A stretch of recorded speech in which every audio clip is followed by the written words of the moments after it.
2 உருளைக்கிழங்கு தோல் சீவி வச்சுருக்கிறேன். ஸ்நாக்ஸ் செய்ய போகிறேன். வாங்க வீடியோக்குள்ளே போகலாம்.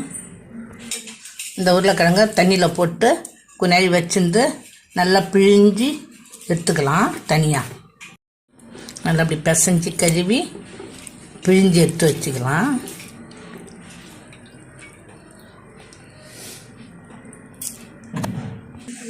இப்போ அது கூட ஒரு பெரிய வெங்காயம் நைஸாக கட் பண்ணி உளுத்து வச்சுக்கலாம் தனித்தனியாக.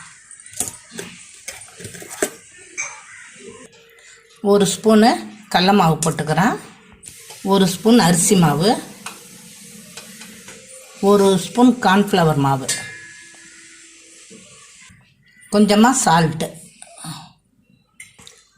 சில்லி ஃப்ளாக்ஸு ஒரு 1/4 ஸ்பூனு, சீஸ் பாருங்கள் 2 டப்பா போடுறேன். 2 டப்பா சீஸும் போட்டுட்டேன். இப்போ அப்படியே கிளறிக்க வேண்டியதுதான்.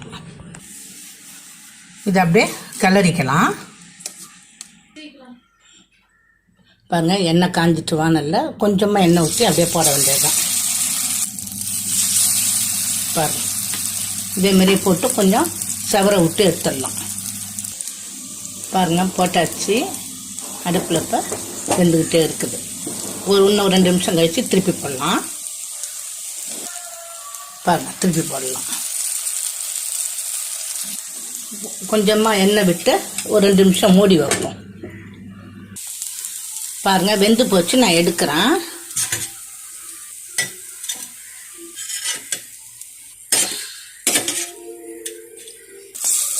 அது எடுத்துட்டேன். இப்போ 2வது போடுறேன். 2வது போட்டுட்டேன். 2 நிமிஷம் மூடி வைக்கலாம். 2வது போட்டுட்டா முடிஞ்சு போச்சு. இவ்வளோ தான் எடுக்க போகிறோம்.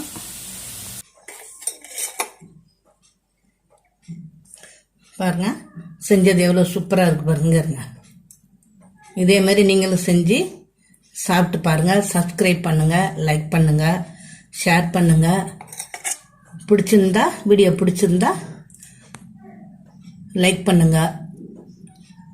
வீடியோ பார்த்ததுக்கு நன்றி.